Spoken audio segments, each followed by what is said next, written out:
Una cortina de más de 18 metros de alto, tan gruesa como la palma de una mano, se rasgó en dos, desde lo alto hacia abajo, justo en el momento en que un hombre moría colgado de una cruz. No fue casualidad. No fue un simple accidente. Fue un acto divino, una señal estremecedora de que el cielo acababa de abrir sus puertas al mundo. ¿Qué ocultaba ese velo durante siglos? ¿Por qué Dios mismo lo destruyó? Y lo más importante, ¿qué significa eso para ti hoy? Lo que vas a descubrir no es solo historia, es una revelación poderosa que puede transformar por completo cómo entiendes tu acceso a Dios. Si alguna vez te sentiste lejos, indigno o excluido, este mensaje es para ti. Quédate hasta el final, porque lo que hay detrás de ese velo te dejará sin aliento. Suscríbete ahora, comenta tu opinión al final y comparte este vídeo con alguien que necesite saber que el camino ya está abierto. El desierto ardía bajo el sol implacable cuando Moisés subió al monte Sinaí. Era un monte que temblaba, cubierto de nubes y fuego, donde el sonido del shofar resonaba como el rugido de una tormenta viva. Allí, en medio de relámpagos y truenos, el Dios de Israel habló con voz de trueno y entregó no solo las tablas de la ley, sino instrucciones minuciosas para la construcción de un santuario. No era un lugar común. Iba a ser una tienda portátil, un tabernáculo que serviría como morada divina entre su pueblo, un símbolo palpable de la presencia de lo eterno en medio de lo terrenal. Pero ese lugar sagrado tenía un límite, una frontera infranqueable. Y ese límite era el velo. Aquel velo, hecho de lino fino torcido, púrpura, carmesí y azul, tejido con querubines hábilmente bordados, no era una simple cortina. Era un umbral que delimitaba dos mundos, el de los hombres y el del Dios invisible.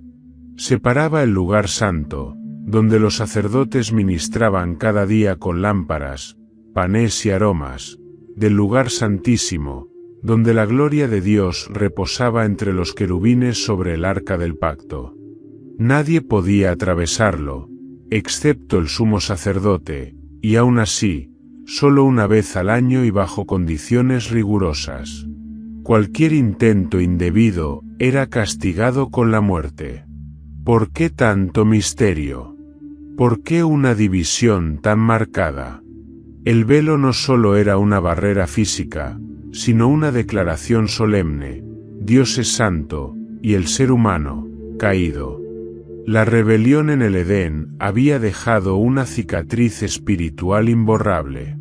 El camino a la presencia divina estaba cerrado, sellado por querubines desde aquel jardín donde el hombre fue expulsado. El velo repetía aquel mensaje cada día: no puedes entrar, no puedes acercarte, no eres digno. La santidad del Creador era como fuego devorador, y el pecado del hombre lo convertía en hojarasca ante su presencia. Durante años, generación tras generación, el pueblo de Israel vivió con esa separación como parte de su realidad espiritual. Era tan normal como el ciclo del día y la noche. Cuando finalmente entraron en la tierra prometida, y Salomón construyó un templo de oro y cedro con las mismas instrucciones del tabernáculo, el velo siguió en su lugar, con mayor majestuosidad. Más tarde, tras la destrucción del primer templo y el exilio en Babilonia, se reconstruyó uno más modesto bajo Zorobabel, hasta que siglos después, Herodes, el rey ambicioso, emprendió una restauración colosal del templo en Jerusalén.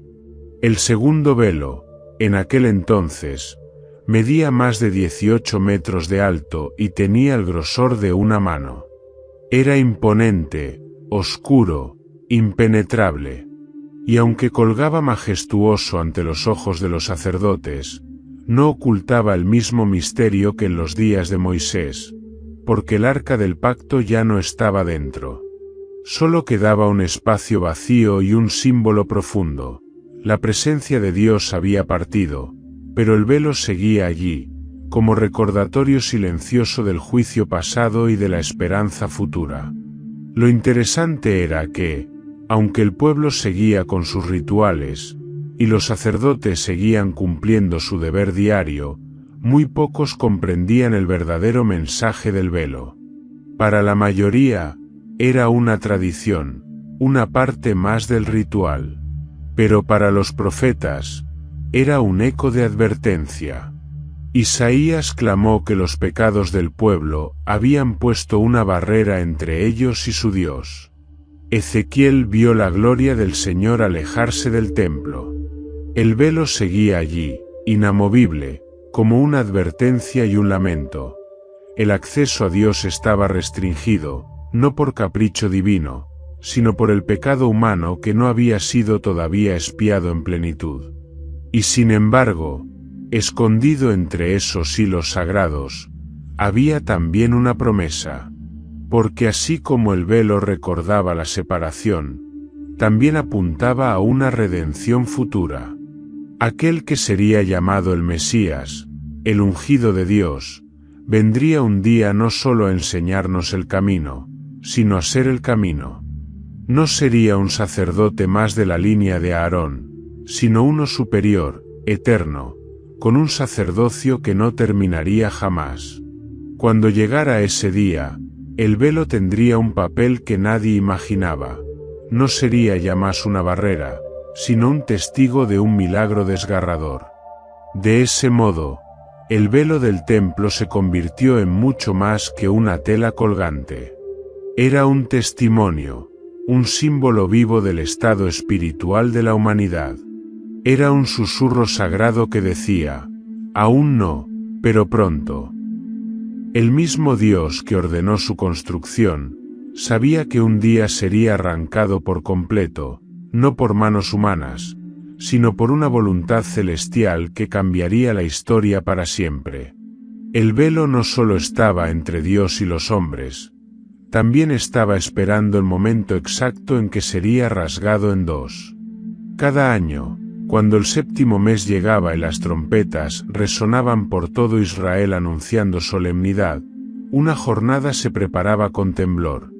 El día de la expiación, conocido en hebreo como Yom Kippur.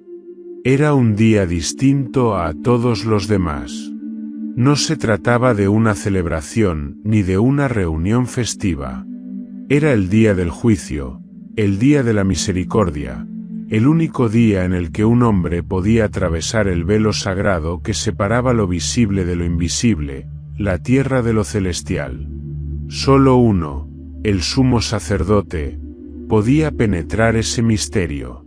Y lo hacía con temor, reverencia, y una preparación que comenzaba días antes, lejos de su casa y su familia, en aislamiento, purificándose en cuerpo y alma. El sumo sacerdote, descendiente de Aarón y portador de un linaje sacerdotal exclusivo, no entraba por decisión propia, ni podía hacerlo a la ligera. Primero debía ofrecer sacrificios por sí mismo, porque él también era hombre, frágil, propenso al pecado.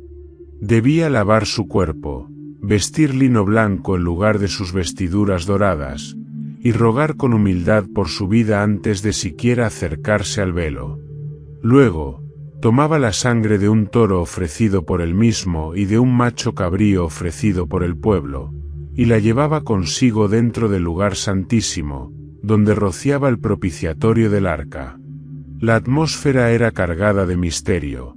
Incienso espeso llenaba el lugar, ocultando parcialmente la gloria del arca, para que el sacerdote no viera directamente lo que no debía ver.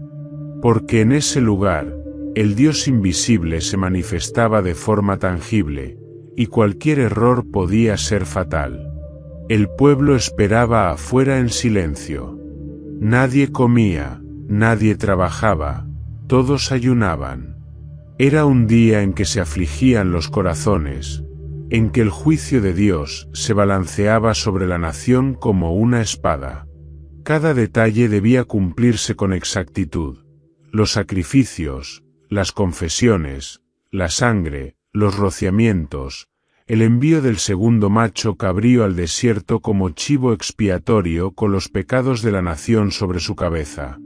Todo apuntaba hacia una purificación que no era completa, sino temporal. Una limpieza ritual que debía repetirse año tras año, generación tras generación, porque el pecado persistía como sombra obstinada. Aquel sumo sacerdote era una figura temida y venerada. No solo representaba al pueblo delante de Dios, sino que también cargaba el peso de su responsabilidad en los hombros. Si fallaba, toda la nación temblaba. Se dice que, en épocas posteriores, se ataba una cuerda a su tobillo antes de entrar al lugar santísimo, por si moría allí dentro y nadie podía sacarlo. El silencio era absoluto cuando cruzaba el velo, y los corazones contenían el aliento. Solo después de que salía, aún con vida, el pueblo exhalaba en paz, sabiendo que sus pecados habían sido cubiertos un año más. Pero por más sagrado y elaborado que fuera ese ritual, algo en él apuntaba a una fragilidad. El hecho de que tuviera que repetirse continuamente revelaba su limitación. La sangre de animales no podía borrar el pecado, solo cubrirlo.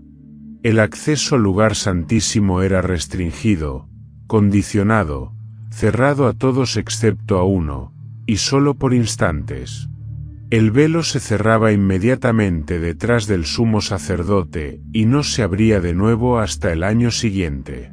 Esa cortina, gruesa como una muralla espiritual, se alzaba cada vez como una voz que gritaba: aún no ha llegado el momento de la redención definitiva. A pesar de su aparente solemnidad, el sistema entero parecía un eco de algo mayor. Los sacrificios, las cenizas, el humo, la sangre, el silencio, todo eso no era más que una figura, una sombra de lo que vendría. Lo más profundo del alma hebrea anhelaba algo más que rituales. Anhelaba comunión. Anhelaba un sumo sacerdote que no necesitara ofrecer sacrificios por sí mismo. Uno que no muriera como los demás.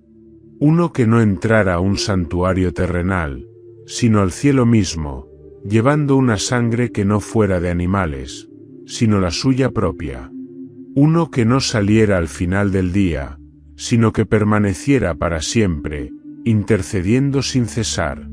Y así, mientras el pueblo seguía observando Yom Kippur año tras año, mientras los sacerdotes envejecían y otros tomaban su lugar, mientras el velo seguía colgado en el templo como centinela inamovible del misterio divino, una esperanza silenciosa crecía en los corazones atentos a las Escrituras. Que un día vendría aquel que no solo cruzaría el velo, sino que lo arrancaría para siempre, abriendo un camino no solo para uno, sino para todos. Un día, el sumo sacerdote perfecto haría una sola ofrenda, definitiva, eterna, y el velo dejaría de ser una barrera, para convertirse en testigo de la gloria revelada. Pasaron los siglos, y el pueblo que una vez acampó en el desierto alrededor de una tienda sagrada se convirtió en una nación asentada con fronteras, tronos y reyes. El tabernáculo de reunión, aquel santuario portátil que se alzaba y desmontaba conforme las instrucciones divinas, fue finalmente reemplazado por una estructura fija.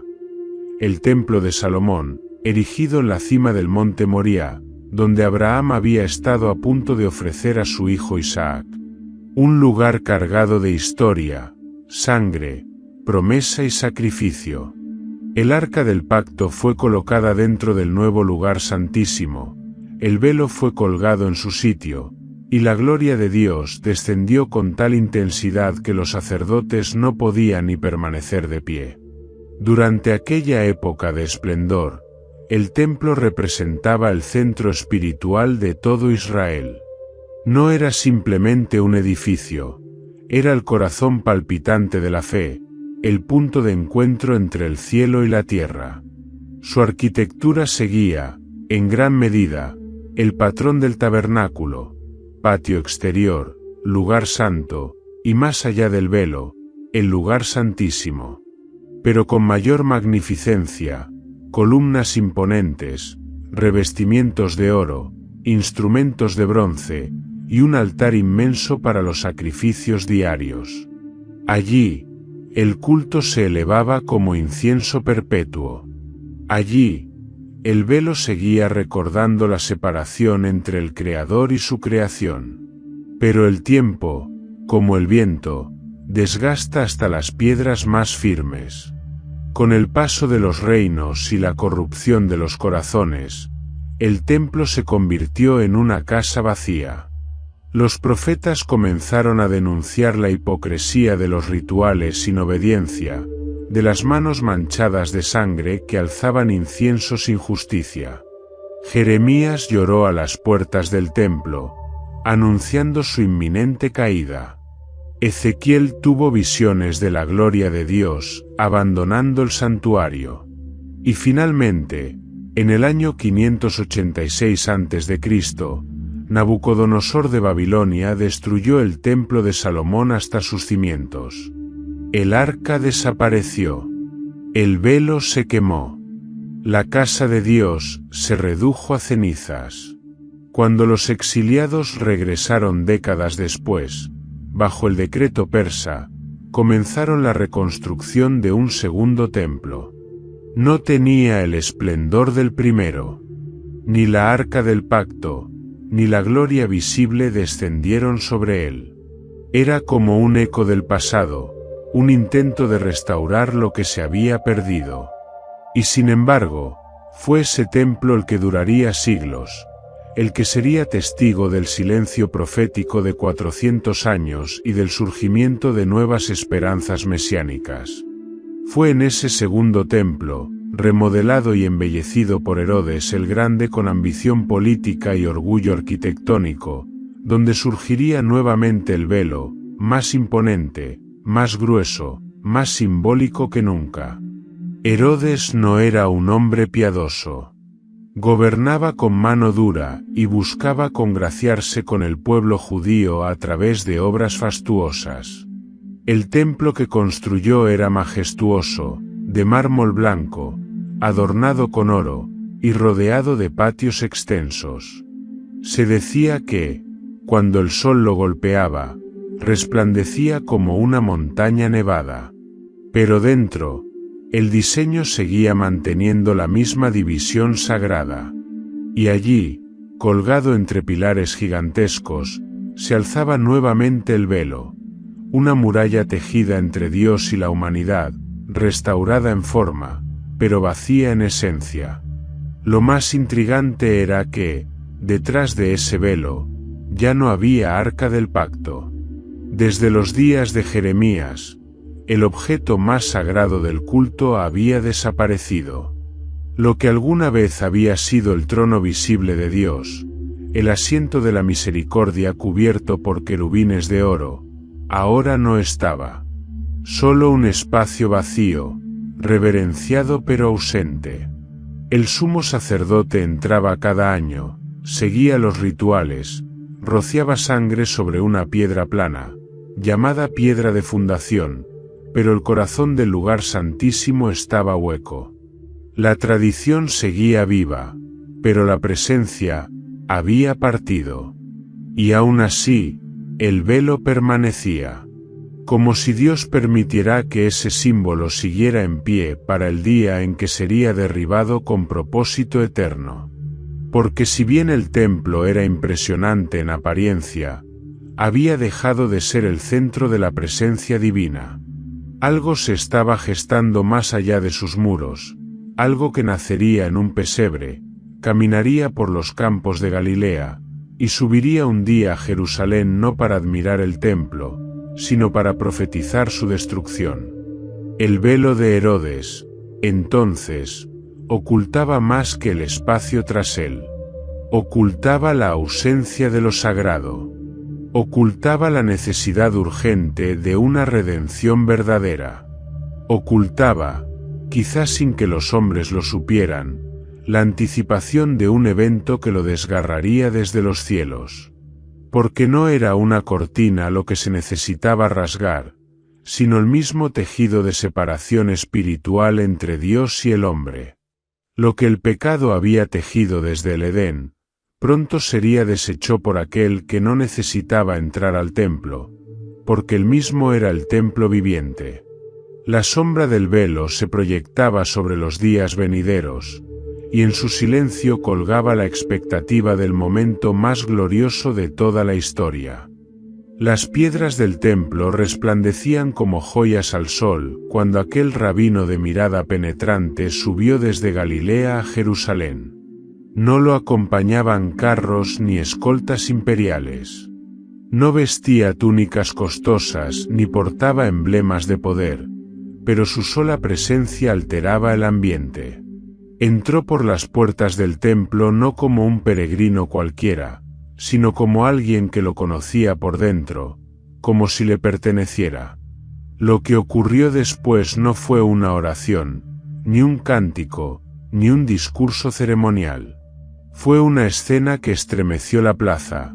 Jesús de Nazaret tomó unas cuerdas y formó un látigo. Los mercaderes gritaban, los animales balaban, el tintinear de monedas llenaba el atrio. Era un mercado disfrazado de religión. Las mesas de los cambistas estaban alineadas junto a las de los vendedores de palomas y corderos, haciendo del lugar sagrado un negocio. Pero en un instante, todo cambió. Con furia sagrada, Jesús volcó las mesas, dispersó las monedas, soltó a los animales y echó fuera a los vendedores. Su voz retumbó entre las columnas: «Mi casa será llamada casa de oración, pero vosotros la habéis hecho cueva de ladrones».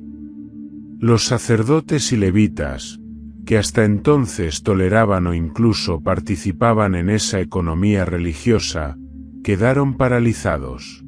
Jamás un profeta había actuado con semejante autoridad dentro del templo. Nadie se atrevía a tocar el velo, ni siquiera a acercarse demasiado, pero Jesús se comportaba como dueño de la casa. No pidió permiso. No temió represalias. Su enojo no era el de un hombre airado, sino el de un Dios que había sido expulsado de su morada y volvía a reclamar lo que le pertenecía. Aquella limpieza no fue solo un acto simbólico, fue un juicio profético. Era el anuncio del fin de un sistema corrupto que había olvidado su propósito. Lo más desconcertante para los líderes religiosos fue su declaración posterior.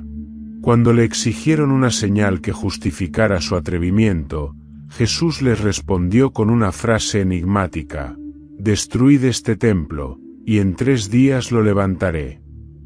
No entendieron que no hablaba del edificio físico, sino de su propio cuerpo. Jesús era el nuevo templo, el lugar donde la gloria de Dios ahora moraba. Ya no entre querubines de oro, sino entre carne y hueso.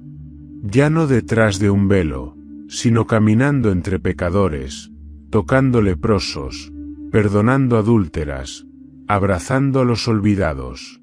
Sin embargo, aquella visita al templo no fue única. Jesús volvería más de una vez, cada ocasión más tensa que la anterior. Sus palabras eran como espadas que dividían corazones, y sus enseñanzas desafiaban el núcleo de la religiosidad vacía. «Ay de vosotros, escribas y fariseos hipócritas, que devoráis las casas de las viudas y por pretexto hacéis largas oraciones». Aquellas palabras no caían en oídos sordos, sino en corazones endurecidos. La élite religiosa empezó a tramar en secreto su arresto, su humillación y su muerte. Porque el templo no soporta que alguien lo desenmascare. Jesús sabía lo que le esperaba. Y aún así, cada paso que daba era deliberado. Subió al monte de los olivos y contempló Jerusalén desde lo alto. Lloró por la ciudad que mataba a los profetas y apedreaba a los enviados. Y entonces pronunció una de las declaraciones más inquietantes: «He aquí vuestra casa os es dejada desierta». No dijo mi casa, sino vuestra. El templo, el orgullo de Israel, había sido abandonado por la presencia divina, otra vez. Aun con su fachada intacta, su corazón estaba vacío. El velo colgaba, pero ya no guardaba un secreto santo, sino un silencio abrumador. El Mesías había venido a su templo, y no lo habían reconocido. Aquellos días estaban contados. Lo que para los hombres era un monumento eterno, para Jesús era una estructura a punto de derrumbarse. No quedaría piedra sobre piedra. Y mientras el pueblo aún llevaba ofrendas, y los sacerdotes seguían quemando incienso, el cielo ya se preparaba para el momento más decisivo de todos. Aquel que había entrado al templo para limpiarlo, pronto se ofrecería como el verdadero Cordero, y al hacerlo, provocaría un temblor tan profundo que ni el velo, ni las columnas, ni los muros podrían permanecer como estaban. Lo que Jesús había profetizado no era una metáfora hueca. Era una sentencia sellada por la eternidad. El templo antiguo se acercaba a su fin, y el nuevo templo, el cuerpo del Hijo de Dios, sería entregado, herido, quebrantado y resucitado. El velo no lo sabía aún, pero su hora estaba muy cerca. Ya no sería necesario ocultar la gloria, porque la gloria se haría carne y sería crucificada a la vista de todos. El acceso que había sido negado por siglos, estaba por abrirse con un solo grito. Pero antes de eso, debía llegar el sacrificio. El último. El perfecto. El definitivo. Aquel amanecer no fue como los demás. Jerusalén, saturada de peregrinos por la fiesta de la Pascua, despertaba sin saber que ese día sería distinto a todos los que habían vivido desde Abraham. En los patios del templo ya se preparaban los corderos que serían sacrificados por miles. Las familias hacían fila con sus animales, los sacerdotes se alineaban como piezas en un tablero ancestral, y la sangre pronto correría sobre los canales del altar. Todo parecía normal, pero no lo era. En otro rincón de la ciudad, un juicio se llevaba a cabo en secreto, a espaldas de la ley, impulsado por el odio y disfrazado de justicia. Jesús, el Nazareno, había sido arrestado durante la noche, traicionado por uno de los suyos, interrogado con violencia, escupido, golpeado y finalmente llevado ante Pilato, el gobernador romano. No había pruebas sólidas, solo acusaciones torcidas y un ambiente cargado de tensión. El pueblo, que días antes lo aclamó con ramas de palma, ahora comenzaba a gritar con otra voz: «¡Crucifícalo!». Pilato, atrapado entre su conciencia y la presión política, trató de lavarse las manos. Pero el juicio ya había sido dictado por otro tribunal, uno que no operaba en la tierra. Aquel hombre, sin pecado, fue condenado como si fuera el peor de los criminales. Fue azotado con látigos de cuero trenzado con huesos y metal, coronado con espinas, vestido con un manto púrpura como burla, y presentado ante la multitud ensangrentado y débil. «He aquí el hombre», dijo Pilato. Pero las voces respondieron con sed de muerte. No lo querían vivo. Lo querían colgado. Mientras tanto, en el templo, los preparativos para la Pascua seguían su curso. Los sacerdotes no sabían que, justo fuera de la muralla, el verdadero Cordero estaba a punto de ser inmolado. La ciudad estaba dividida entre dos sacrificios, uno ritual, el otro divino, uno lleno de formas, el otro lleno de sangre redentora. A la misma hora en que los corderos eran seleccionados para morir, Jesús era cargado con una cruz y conducido hacia el Gólgota. Nadie vio la conexión, pero el cielo sí. El camino hacia el Calvario no fue solo físico, fue espiritual. Cada paso, cada caída, cada insulto, cada gota de sangre, era un eco de los sacrificios antiguos. El que era sin mancha, el único verdaderamente puro, iba a morir fuera del campamento, como las víctimas destinadas al desecho, como los cuerpos quemados tras el sacrificio. Era el cumplimiento de todo el sistema que el templo había sostenido por siglos. Lo que los sacerdotes hacían cada año, sin lograr redención total, ahora se cumpliría de una vez y para siempre. Clavado entre cielo y tierra, con las manos extendidas como puente entre lo divino y lo humano, Jesús fue levantado en una cruz mientras el sol comenzaba a ocultarse. Desde la hora sexta hasta la novena, una oscuridad sobrenatural cubrió la tierra. No era un eclipse ordinario, era una señal cósmica, un luto celestial. El cielo se negó a mirar. El velo aún colgaba en el templo, intacto, pero temblaba en lo invisible. El mundo estaba al borde de un acontecimiento que lo partiría en dos. Y entonces, en la hora novena, el clamor rasgó el silencio como un relámpago. Eloi, Eloi, ¿lama sabactani? Dios mío, ¿por qué me has desamparado? Fue un grito salido del fondo de una agonía que ningún otro ser humano ha vivido jamás. No era solo el dolor físico. Era el peso del pecado de toda la humanidad, cargado sobre un solo ser, colapsando sobre los hombros del santo. Era el abandono real, el juicio divino cayendo con todo su peso sobre el inocente. Y luego, con voz fuerte, como si aún le quedara fuerza más allá de lo natural, exclamó por última vez: «Consumado es». El sacrificio había sido completo. No quedó nada pendiente. Ninguna deuda sin pagar. Ninguna sombra sin cumplir.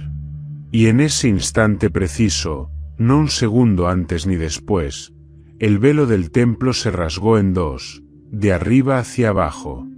No fue un terremoto lo que lo desgarró. No fue un sacerdote con manos temblorosas. Fue una acción divina, directa, ejecutada desde lo alto, con una precisión que hablaba más fuerte que cualquier profecía. El velo, que por siglos había separado a Dios del hombre, fue partido por el mismo Dios que, ahora hecho hombre, entregaba su vida. El lugar santísimo quedaba expuesto, no como una profanación, sino como una invitación. Los sacerdotes, al ver aquel acto inexplicable, debieron quedar paralizados. Nadie jamás había visto el interior del velo sin morir. Ahora todos podían verlo. Pero el verdadero misterio no era el espacio detrás de la cortina. Era el cuerpo colgado en la cruz. El templo seguía en pie, pero su esencia se había desvanecido. El sistema de sacrificios había sido eclipsado por un solo acto de amor eterno. El camino que antes era imposible, ahora quedaba abierto. No por obras, ni por méritos, ni por rituales, sino por la sangre derramada de aquel que dio su vida como rescate por muchos. Aquel día, el mundo cambió. Aun si los hombres no lo notaron, aun si los imperios siguieron su curso, aun si el templo continuó operando unos años más, algo había sucedido en lo invisible. El velo ya no separaba. El acceso había sido abierto. Y nada volvería a ser igual. El reloj del cielo marcaba la hora exacta en que la eternidad tocó al tiempo. Era la 9ª hora, aproximadamente las 3 de la tarde, la misma en que los sacerdotes, en el interior del templo, comenzaban a ofrecer los sacrificios vespertinos de la Pascua. Afuera, en un monte llamado Gólgota, elevado como altar natural frente al horizonte ensangrentado, el verdadero Cordero, el que Juan el Bautista había señalado tiempo atrás diciendo: «He aquí el Cordero de Dios que quita el pecado del mundo», colgaba entre dos malhechores. El aire estaba cargado de un silencio extraño. El cielo, antes azul y despejado, se había oscurecido como si una pesada cortina hubiera cubierto el mundo. La luz se había retirado, no como si el sol se ocultara, sino como si el universo entero se negara a seguir iluminando una escena tan brutal y sagrada. Era como si la creación misma se hubiera detenido, en expectativa o en duelo. Los espectadores se habían dividido. Algunos, conmovidos por el sufrimiento de Jesús, lloraban a distancia. Otros, endurecidos por el desprecio, se burlaban: «Si eres el Hijo de Dios, baja de la cruz». Pero Jesús no bajó.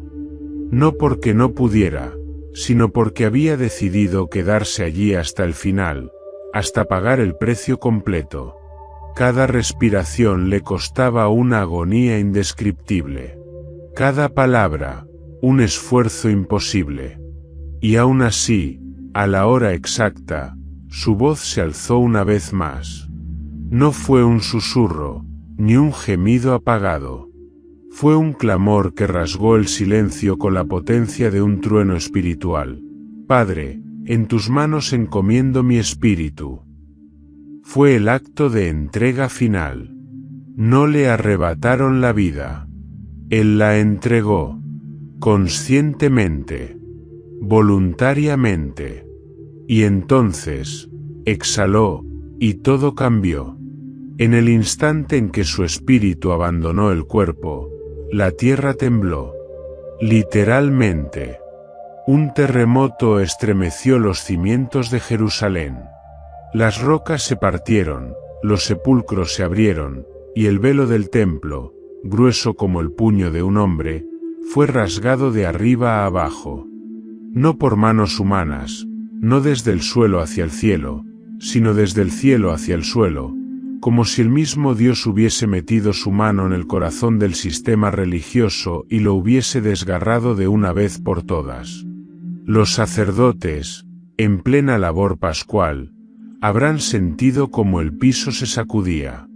Habrán oído un sonido seco y violento, no de tela desgarrada, sino de un muro espiritual siendo derribado.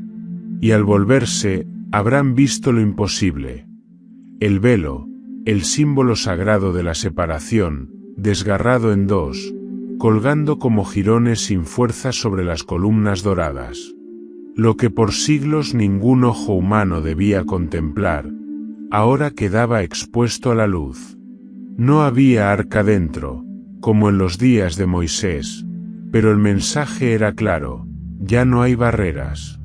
El camino está abierto. En el Gólgota, un centurión romano, endurecido por años de guerra y ejecución, miró al hombre muerto sobre la cruz y dijo algo que ni los escribas ni los fariseos pudieron decir: verdaderamente este era el Hijo de Dios.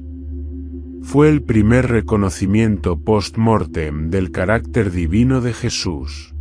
El cielo se oscureció, la tierra tembló, el velo se rasgó, y un pagano creyó. Todo estaba sucediendo según un plan escrito desde la fundación del mundo. El velo, al romperse, no solo reveló el interior del templo, reveló que el sistema de sacrificios había llegado a su fin, que ya no sería necesario un sacerdote humano que entrara cada año con temor, que ya no se requería la sangre de toros y machos cabríos, que el acceso a Dios, antes restringido a unos pocos, ahora se abría a todos los que creyeran en aquel que fue colgado, que murió, que exclamó con autoridad final: consumado es. Ese grito, ese último aliento, no fue de derrota, sino de victoria. Fue el rugido del león de Judá sellando con su sangre un nuevo pacto. Fue el eco que sacudió no solo la tierra, sino el cielo mismo. Los ángeles se inclinaron en reverencia. Las potestades temblaron. Y el infierno comprendió que había sido vencido por medio de un madero. La hora novena no fue una más. Fue la hora eterna, aquella en que el Hijo entregó su vida y el Padre abrió el camino. Desde ese momento, el velo ya no tenía sentido. Había cumplido su función. Había sido testigo de la distancia, y ahora sería testigo de la reconciliación. El universo entero fue sacudido, no solo por un terremoto físico, sino por una verdad que cambiaría la historia para siempre. El acceso a Dios estaba abierto para todos los hombres, para siempre, sin excepción. La separación había sido abolida, no por manos humanas, sino por el sacrificio divino. Y todo comenzó con un grito, que el universo nunca olvidaría. El velo no fue rasgado en silencio. Aunque sus hilos no emitieran grito alguno, el acto de su rasgamiento proclamó un mensaje que atravesó los siglos, más potente que cualquier sermón pronunciado desde púlpito alguno. No fue una grieta casual. No fue un deterioro del tiempo, ni un error humano. La tela más sagrada de toda la nación, tejida con esmero bajo mandamiento divino, se partió desde lo alto hacia lo bajo, como si una mano celestial hubiese descendido con intención precisa y determinación absoluta. Dios mismo había rasgado la barrera que él había mandado erigir siglos atrás. Esa dirección lo decía todo. De arriba hacia abajo, como si el cielo hubiese descendido violentamente sobre la tierra para abolir la separación. Si el rasgamiento hubiese comenzado desde el suelo, los escépticos podrían haber afirmado que fue obra de algún fanático, un acto de rebeldía o de profanación. Pero fue al revés. El rompimiento vino desde lo alto, desde el trono mismo de la majestad eterna. Fue un gesto inequívoco de que la iniciativa de la reconciliación no provino del hombre, sino de Dios. El ser humano jamás habría podido abrir ese camino. No tenía la fuerza, ni la autoridad, ni la pureza para hacerlo. Fue el Padre quien extendió la mano, y rasgó lo que él mismo había tejido. Ese velo, que durante siglos había protegido la santidad de Dios del pecado del hombre, no había sido un acto de crueldad, sino de misericordia. Era una barrera de protección. Nadie podía ver a Dios y seguir con vida. La separación era una necesidad espiritual, porque la santidad de Dios, como fuego consumador, habría destruido al pecador no redimido. Pero ahora, algo había cambiado radicalmente. La sangre del Cordero Perfecto había sido derramada. El pecado ya no cubría, sino que había sido limpiado. El juicio había caído, sí, pero no sobre los culpables, sino sobre el inocente que tomó el lugar de todos. Y por eso, el velo ya no era necesario. Había sido útil en su tiempo. Ahora era obsoleto. Lo que siglos de sacerdocio, liturgia y sacrificios no habían logrado, fue consumado en un solo acto. Y lo más impresionante, el templo no se derrumbó, el altar no fue destruido, el edificio no colapsó, pero el símbolo central del sistema quedó roto. Dios no necesitó deshacer el templo con fuego, con rasgar el velo fue suficiente.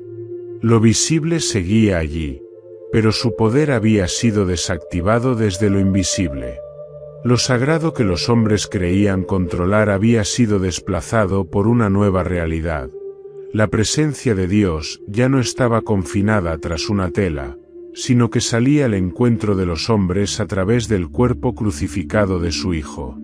Los sacerdotes, testigos de aquel acto sobrenatural, Debieron haber sentido un escalofrío recorrerles la columna. Ningún hombre podía acercarse al velo sin ser autorizado. Ninguno osaba tocarlo sin un ritual previo. Ahora, estaba abierto, rasgado, sin barrera. ¿Qué harían con ese símbolo profanado? ¿Lo remendarían? ¿Lo sustituirían? ¿Actuarían como si nada hubiera pasado? Lo que ocurrió fue más triste aún. Muchos eligieron ignorar el mensaje. En lugar de caer de rodillas y reconocer el cumplimiento de siglos de profecía, prefirieron aferrarse a un sistema que ya estaba caduco. El velo roto se convirtió en una herida en sus tradiciones, una evidencia de que algo más grande había ocurrido, y no querían admitirlo. Pero no todos cerraron los ojos.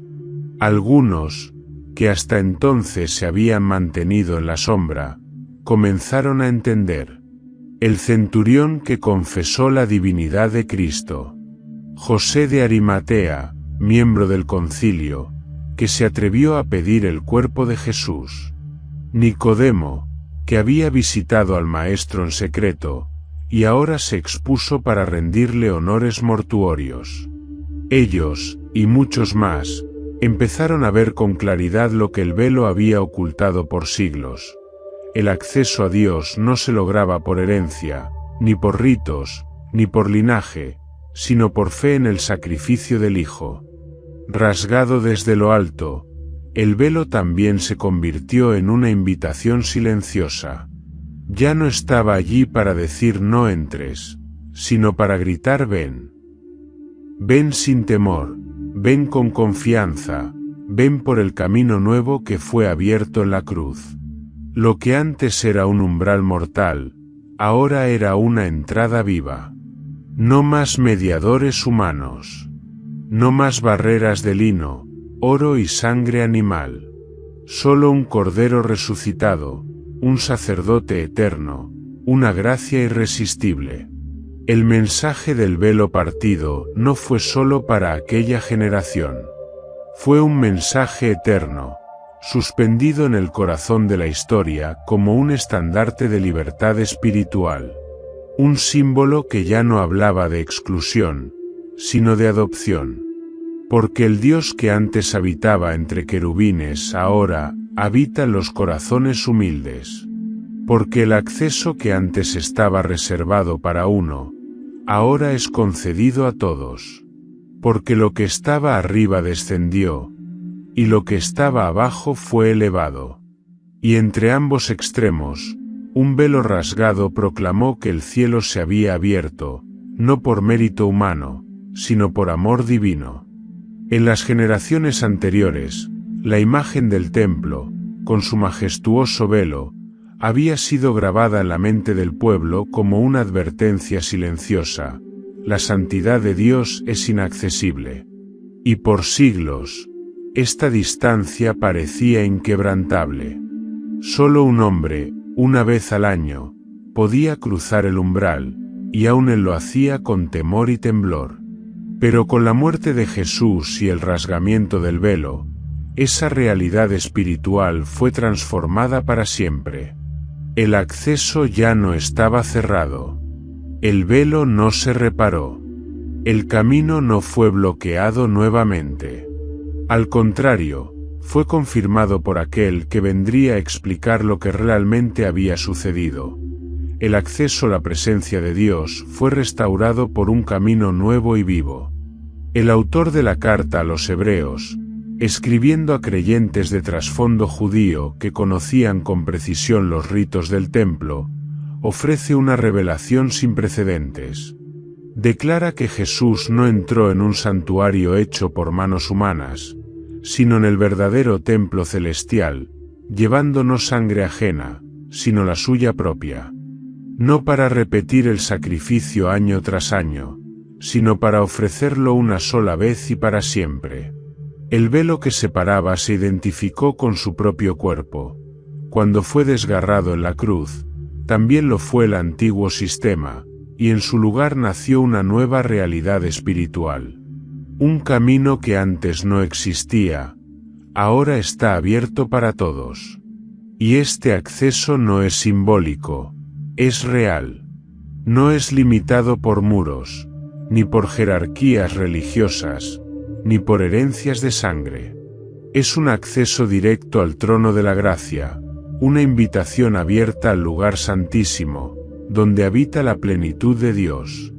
Aquel que antes era inaccesible ahora dice: acerquémonos, pues, confiadamente al trono de la gracia, para alcanzar misericordia y hallar gracia para el oportuno socorro.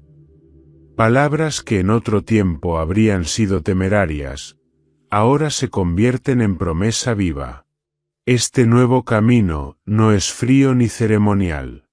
Es un camino vivo, porque fue abierto por medio de una vida entregada. No se camina con incienso ni con túnicas sacerdotales, sino con fe. No exige animales ni rituales externos, sino un corazón contrito.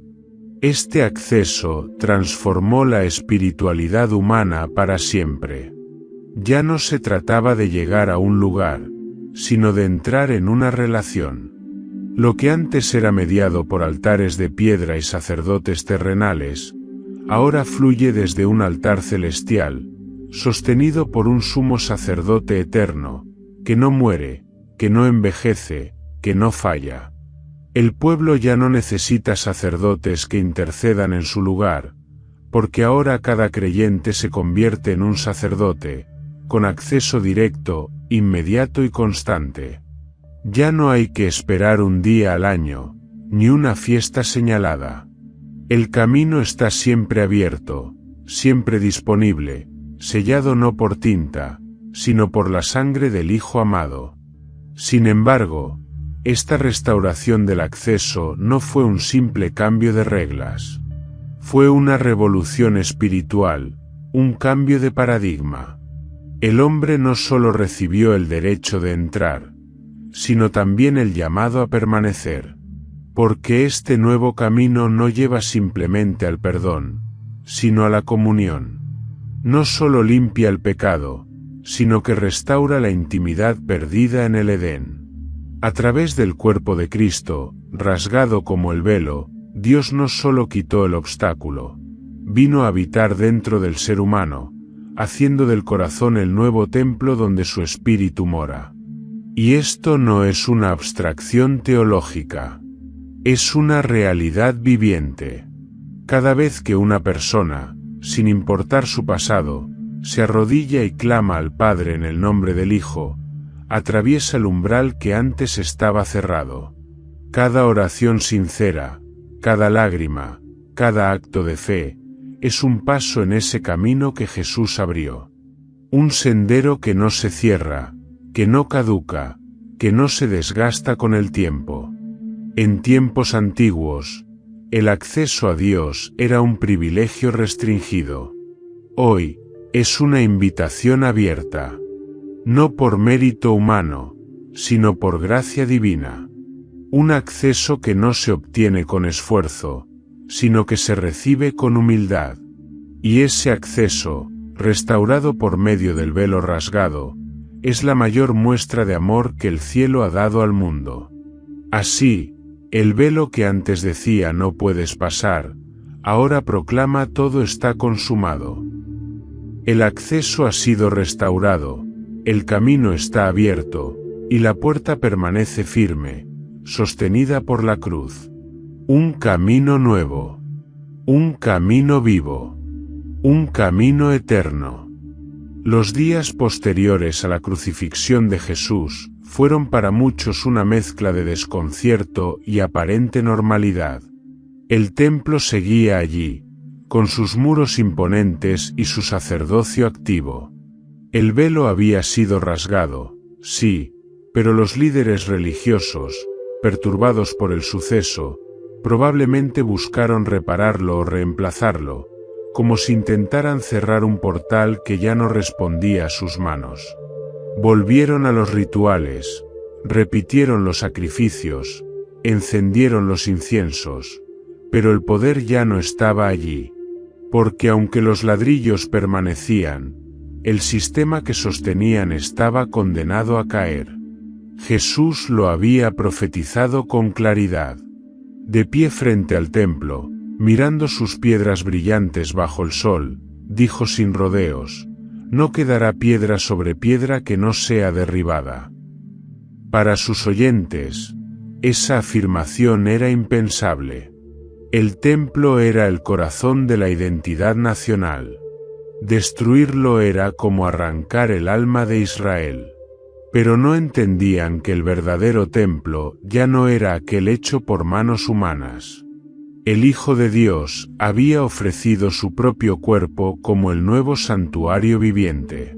Lo que antes era sombra, ahora había sido reemplazado por la realidad. El sistema sacerdotal, con su linaje levítico, ya no tenía propósito en el plan eterno. Los sacrificios, aunque aún se ofrecían a diario, carecían de eficacia espiritual. El sumo sacerdote, revestido con ornamentos heredados, seguía oficiando ritos vacíos.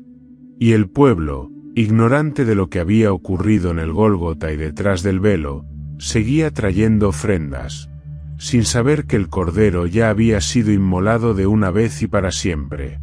Pero la justicia divina no permite que lo caduco se mantenga en pie eternamente.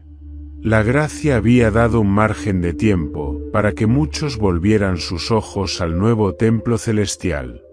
Durante algunas décadas, los apóstoles predicaron en Jerusalén, en las sinagogas, incluso en los patios del templo.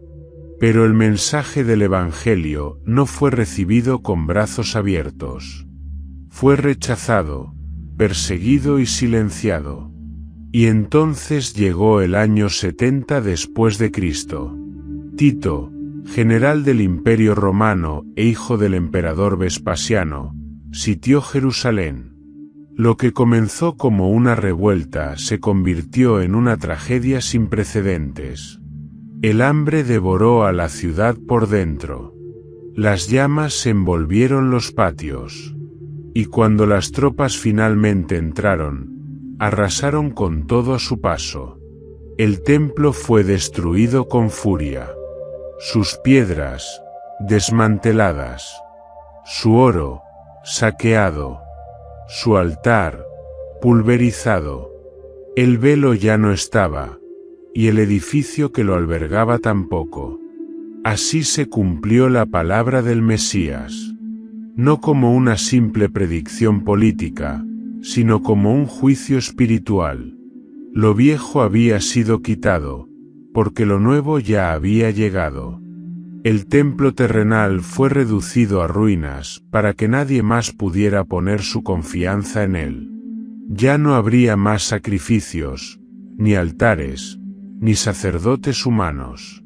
Porque el templo verdadero ahora estaba en el cielo, y el sumo sacerdote que oficiaba allí era eterno y perfecto.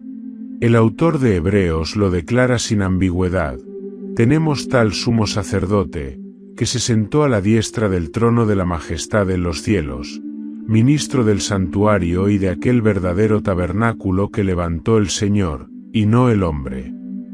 Esa afirmación transformó toda la perspectiva de la adoración. Ya no había que subir a Jerusalén, ni traer corderos, ni pasar por rituales complicados. El acceso estaba abierto, el santuario era celestial, y el culto verdadero era espiritual y eterno.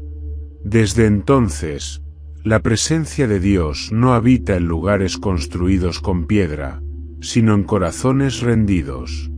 El templo vivo se ha esparcido por toda la tierra.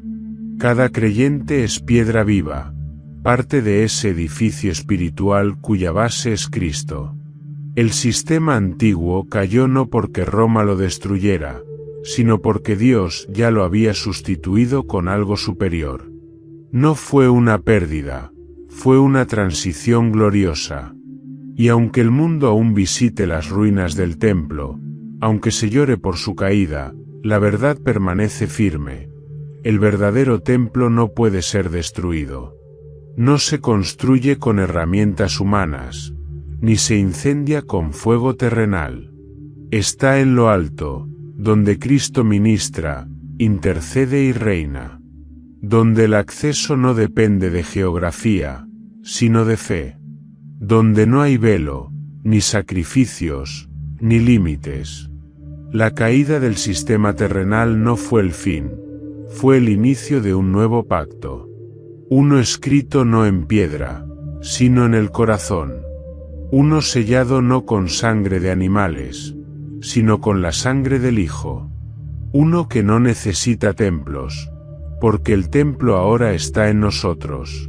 Y mientras el mundo busca en lo visible lo que solo se encuentra en lo invisible, los que han creído caminan con libertad por el camino que Jesús abrió, y siguen entrando, cada día, en el lugar santísimo de su presencia. Aunque el velo del templo fue rasgado hace más de 2000 años, muchos corazones hoy siguen viviendo como si aún estuviera en pie. Invisiblemente, en lo profundo del alma humana, persisten barreras que impiden acercarse a Dios con plena confianza. No son cortinas físicas, pero pesan igual o más.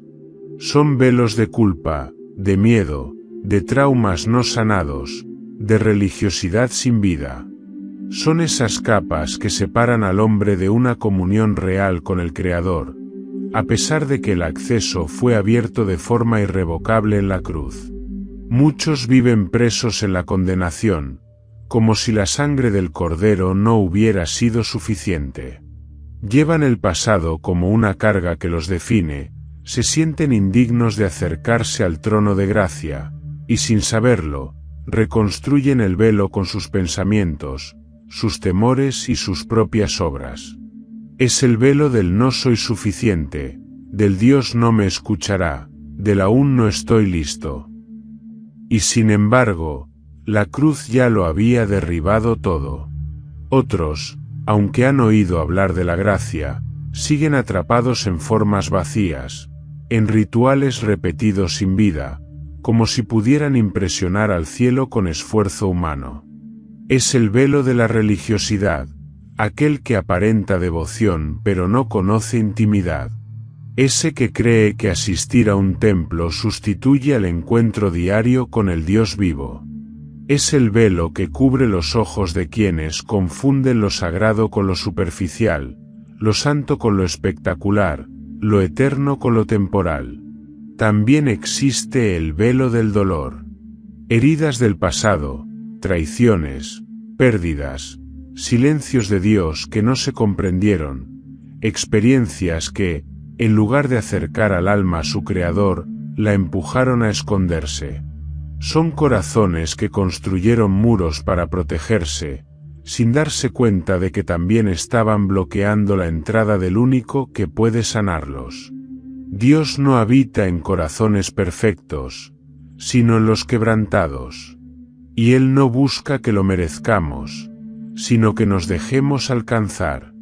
El velo puede adoptar formas diferentes en cada persona. Para unos, es el orgullo que se resiste a rendirse. Para otros, el rencor que se niega a perdonar. Para muchos, el simple ruido de una vida apresurada que no deja espacio para escuchar la voz del cielo. Son velos modernos, pero no menos densos que aquel que colgaba en el templo. Son barreras que, aunque invisibles, siguen separando. No porque Dios lo haya querido, sino porque el corazón humano, en su debilidad, muchas veces prefiere permanecer fuera, creyendo que aún no está listo para entrar. Pero el eco de la cruz aún resuena, consumado es. Y con ese grito, Dios no solo rasgó un velo físico, sino todo argumento que impida al hombre acercarse con confianza. La sangre de Jesús no cubre, limpia. No aplaza, restaura. No condiciona, transforma. Por eso, cada velo que se levanta en nuestras vidas es una contradicción con la obra de Cristo. Él ya hizo lo imposible para que hoy podamos estar donde antes solo el sumo sacerdote entraba, pero no una vez al año, sino cada día, cada instante, con libertad plena. Entonces, ¿por qué seguir viviendo como si el velo aún estuviera allí? ¿Por qué permanecer a las puertas del lugar santísimo cuando Dios nos ha invitado a entrar? No hay pecado demasiado oscuro, ni herida demasiado profunda, ni duda demasiado grande que la cruz no haya alcanzado. No hay muro más alto que el amor de Dios no pueda derribar. Lo único que se necesita es creer. El velo fue rasgado de arriba hacia abajo para que nadie lo pudiera coser de nuevo.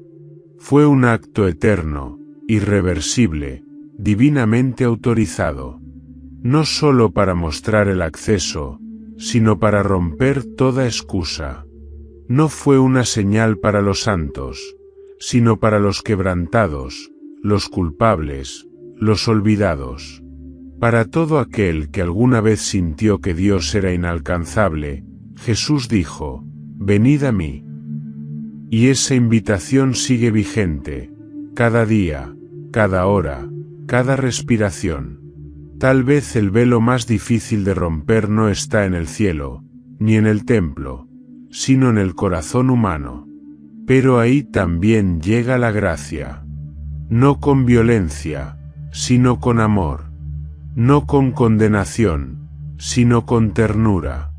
Porque el Dios que rasgó el velo también sabe tocar el alma herida, abrir el entendimiento cegado, y susurrar al oído palabras que disuelven toda barrera.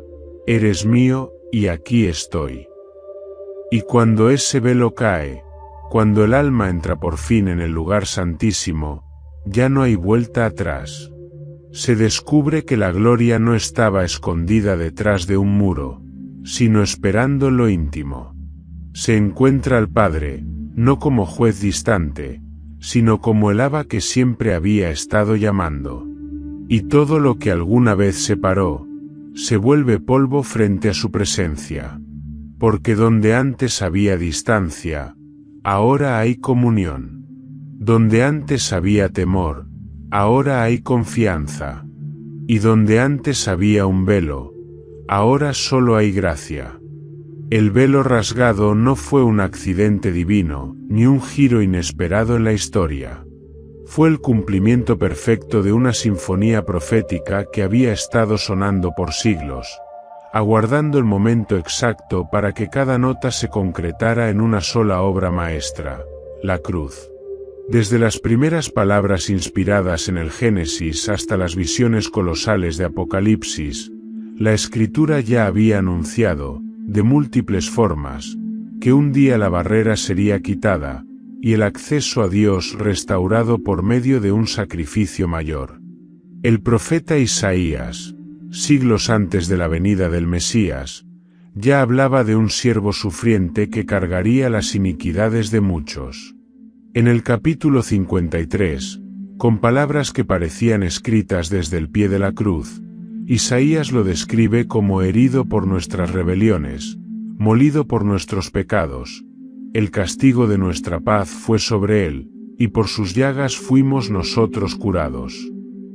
Más adelante agrega algo impactante: con todo eso, Jehová quiso quebrantarlo. No fue la voluntad de Roma ni la furia del Sanedrín la que llevó a Jesús al Gólgota. Fue el plan redentor del Padre desde la eternidad. La rasgadura del velo fue, por tanto, el sello visible de que esa profecía había sido completamente cumplida. Zacarías, otro profeta, vio al Mesías traspasado. Y mirarán a mí, a quien traspasaron, y llorarán como se llora por hijo unigénito. Estas palabras, pronunciadas siglos antes de que los clavos atravesaran las muñecas de Cristo, también encuentran su eco en el momento en que el centurión romano, testigo del terremoto y del grito final de Jesús, reconoció que verdaderamente él era el Hijo de Dios. El velo rasgado fue solo una manifestación externa de una verdad que ya ardía en los textos sagrados desde los tiempos antiguos. Incluso los salmos, escritos en forma de poesía y cántico, contenían vislumbres de esta gran realidad. El Salmo 22, conocido como el Salmo de la Cruz, comienza con las mismas palabras que Jesús pronunció en la hora más oscura: Dios mío, ¿por qué me has desamparado? No fue una expresión de derrota, sino una clave profética. Cada verso de ese salmo detalla con asombrosa precisión el sufrimiento del Mesías, su burla, su sed, el reparto de sus vestiduras, y finalmente su victoria. Y aún más allá del antiguo pacto, el Nuevo Testamento recoge el cumplimiento de estas profecías con una claridad que ningún velo puede opacar. El libro de Hebreos, profundamente conectado con la simbología del templo, declara sin rodeos que Jesús es el mediador de un nuevo pacto, superior en todo. Dice que por medio de su carne, Él nos abrió un camino nuevo y vivo, y que ya no necesitamos otro sacrificio. La sangre de toros y machos cabríos no puede limpiar la conciencia, pero la sangre de Cristo lo ha hecho de una vez y para siempre. La rasgadura del velo no fue un gesto aislado, sino el cumplimiento tangible de lo que todas las profecías apuntaban desde el principio: la restauración de la comunión entre el Creador y su creación. Incluso el Apocalipsis, ese libro final que parece reservado para visiones del fin, abre sus páginas con una visión gloriosa de Cristo como sacerdote y rey, caminando entre los candeleros. Más adelante, en el capítulo 11, Juan ve el templo celestial abierto, y el arca del pacto visible. Ya no hay velo. Ya no hay barreras. El cielo está abierto de par en par. Y no es casualidad que al final de la historia sagrada, cuando Juan contempla la nueva Jerusalén descender, note un detalle poderoso: no hay templo en ella. ¿Por qué? Porque el Señor Dios Todopoderoso y el Cordero son su templo. El templo, con todo su sistema, su altar, su velo, su sacerdocio, fue solo una sombra. La realidad ha llegado. El cumplimiento es total. La presencia de Dios ya no está confinada. Está disponible, está cerca, está en medio de los suyos. Por tanto, el velo rasgado es más que una señal del pasado. Es una declaración permanente. Todo lo que los profetas anunciaron, todo lo que los patriarcas esperaron, todo lo que los salmos cantaron y los apóstoles predicaron, se cumplió en Jesús. No quedó una sola palabra sin realizarse. El Cordero fue ofrecido. El acceso fue abierto. El templo fue reemplazado. Y ahora, la historia se mueve hacia su clímax final. El día en que veremos cara a cara al que hizo posible que jamás volviéramos a estar separados. El velo, que por tanto tiempo ocultó, terminó revelando. Mostró que Dios no solo había hablado, había cumplido cada palabra. Cuando aquel velo se rasgó desde lo alto, no solo se abrió el camino para Israel ni se anuló un sistema sacerdotal. Se extendió una invitación universal, atemporal, directa a cada alma que alguna vez se sintió lejana, impura, rechazada o excluida. No fue una señal para los justos, ni un privilegio para los sabios. Fue una apertura para los que no se atrevían ni siquiera a alzar la mirada. Fue la puerta de entrada a lo que nadie antes había conocido, una comunión sin barreras con el Dios eterno. Desde aquel día, todo ha cambiado. Ya no se necesita pertenecer a una tribu específica, ni cumplir con centenares de rituales, ni esperar un turno anual para acercarse al lugar santísimo. Aquel espacio sagrado, antes restringido al sumo sacerdote, ahora está abierto a cualquiera que se acerque con fe y humildad.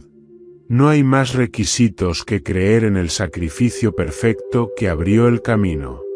Donde antes había un velo, ahora hay un sendero limpio, sin obstáculos, directo al corazón de Dios.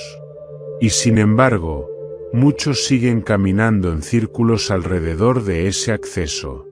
Lo miran desde lejos, lo conocen de nombre, lo repiten en palabras, pero no entran. El mundo ofrece alternativas: religión sin relación, conocimiento sin revelación, actividad sin intimidad. Pero nada de eso reemplaza el acceso al lugar santísimo. Ese lugar de profunda comunión donde no hay máscaras, donde el alma se desnuda sin miedo y se encuentra con la mirada del Padre, no con juicio, sino con amor eterno. ¿Quién eres tú en esta historia? ¿Uno que se queda afuera, aún cargando con su culpa, o uno que camina con libertad hacia el trono de la gracia? El velo fue rasgado, no para que se admire desde lejos, sino para que se cruce con valentía. Ya no hay que entrar con temor de morir. Ahora se entra con la certeza de que, al otro lado, hay vida en abundancia. No es un lugar de condena, sino de restauración. No un rincón sagrado reservado para unos pocos, sino el hogar donde el Padre espera con los brazos abiertos. En ese lugar no hay ruido de multitudes, ni presión del mundo. Solo la voz suave del Espíritu que susurra verdad al alma, que limpia lo que el mundo ensució, que levanta lo que estaba quebrado. Allí no hay apariencias, porque ante el rostro de Dios todo queda al descubierto. Y lo sorprendente es que no huye de lo que ve, sino que lo abraza y lo transforma. Cada corazón que entra a su presencia con fe sale distinto. No porque haya logrado algo por sí mismo, sino porque ha sido alcanzado por aquel que ya lo dio todo. El velo rasgado sigue siendo testigo. Aunque los templos físicos hayan caído, aunque la historia haya avanzado y los imperios hayan cambiado de rostro, esa cortina invisible sigue ondeando en la memoria espiritual de la humanidad, recordando que el acceso está abierto. No por derecho, sino por gracia. No por esfuerzo, sino por sangre. No por linaje, sino por amor. Y ese acceso no se agota. No se cierra al anochecer. No depende de emociones fluctuantes ni de estados de ánimo. Está ahí, constante, eterno, como un faro en medio de la tormenta, como una llama que no se apaga, como una promesa que no se desvanece. El lugar santísimo no es un rincón olvidado en el pasado. Es una realidad presente que nos espera, día tras día, detrás del bullicio, más allá de la rutina, en el centro del alma. El velo ya no está. Fue rasgado para siempre. Y al otro lado, no hay un altar frío ni un sacerdote humano. Está el Cordero de Dios, resucitado, intercediendo, reinando, esperando. No con acusación, sino con una invitación. Ven, acércate. Este lugar es para ti. Porque desde la cruz, y para toda la eternidad, el camino ha sido abierto, y nunca más será cerrado. Y así concluye esta historia sagrada que no solo relata un hecho ocurrido en el pasado, sino que habla directamente al corazón de cada persona hoy. El velo se rasgó, y con él, se abrió el camino hacia una relación real con Dios. Ya no hay barreras. Ya no hay excusas. Solo queda una decisión. ¿Entrarás tú al lugar santísimo que ahora está abierto para ti? Si este contenido te ha edificado, te invito a suscribirte al canal, dejar tu comentario sobre lo que más te impactó y compartir este vídeo con alguien que también necesite escuchar esta verdad. Ayúdanos a llevar la luz de la palabra a más corazones.